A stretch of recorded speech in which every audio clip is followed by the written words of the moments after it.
Hey everyone, my name is Alana with ScreenQueen Reviews, and I am just going to do a quick review of Season 1 of Castlevania. So Season 2 just came out on Netflix. I'm actually currently watching it right now.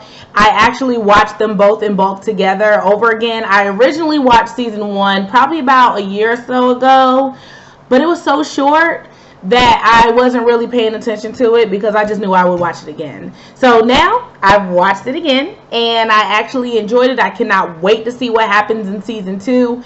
If you are not into the whole, let's see, Castlevania, if you are familiar with the video games and everything we used to play when we were children, then you would enjoy this. It's definitely a gory aspect to it, so it's not for children. If your children are saying they want to watch Castlevania, do not let them watch it.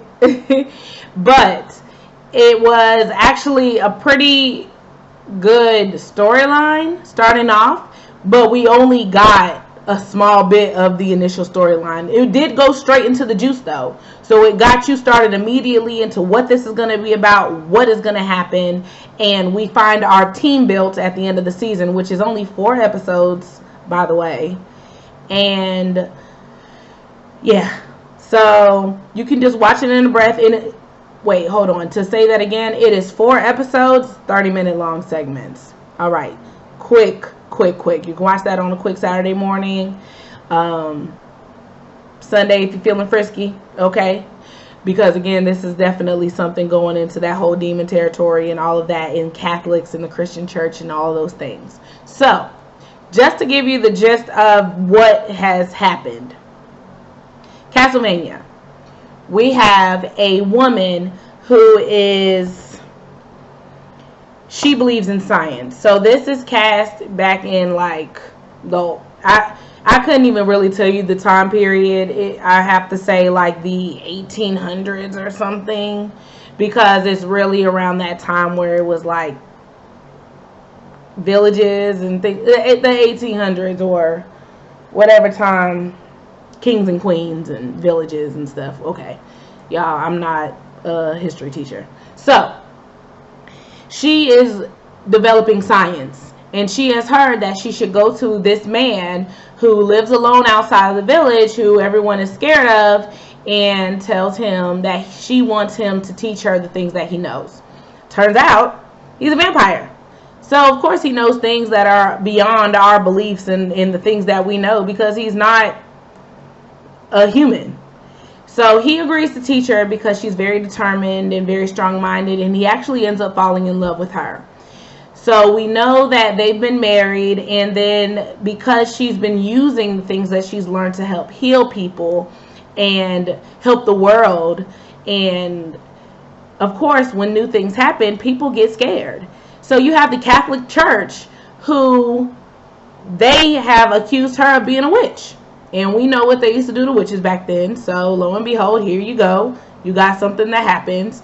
And of course, Dracula gets angry.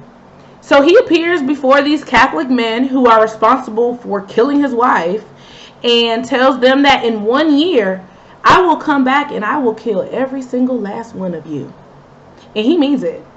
So he comes back, and that's pretty much where the story flashes forwards to that year. And there are demons running amok in cities, and he's extended his threat to just past the people responsible. He's extended it to pretty much all of humanity if he can. So now, of course, we have to get our protagonist to stop him. And that's a little interesting. We have some interesting characters. We have Trevor Belmont, which if you're familiar with Belmont from Castlevania, these are the people who are known to kill vampires and all these otherworldly beasts. And then we have a girl who is from some group of people where she can do some sort of like magic and things like that. And of course her family is accused of witchcraft too. And we have a special character who ends up being related to Dracula in some way. So now we have our group of people ending at season 1, and we need to see how they are going to get a game plan together to go and kill Dracula, because apparently that is the primary goal here, which I guess we can tell because he sent all these demons. He made this threat. Of course, in order to get rid of the threat, you get rid of the person. So that's what season 2 is going to be about. I looked at season 2. Again, it's just another 4 episodes. So who knows how much that we'll get before we have to wait a whole nother year. But I will say I think that's the only thing I don't like about this series right now, because we want to watch more, and it's on Netflix, so you expect to get more content than just 4 30-minute episodes. So that really bothered me, but it's okay. We'll just wait another year and watch season 3, but hopefully season 2 gives us some things to hold on to. Also, I appreciated that it's in, well, not appreciated, but they use a lot of jargon and they say a lot of things that you get some quick laughs in. Because one of the characters, our main protagonist, Trevor Belmont, he don't give a fuck, y'all. He don't care about anybody. He barely cares about this mission that he's on. So it's kind of funny to see that go through, but it's really entertaining to get you through and then see him do these things and then have some type of moral ground that he's forced to act upon, and he's willing to act upon it. So I enjoyed it. The female character who joins his group, she was a little annoying because she's like set on prophecies and things like that. So you can tell she's going to be like the wisdom of the group.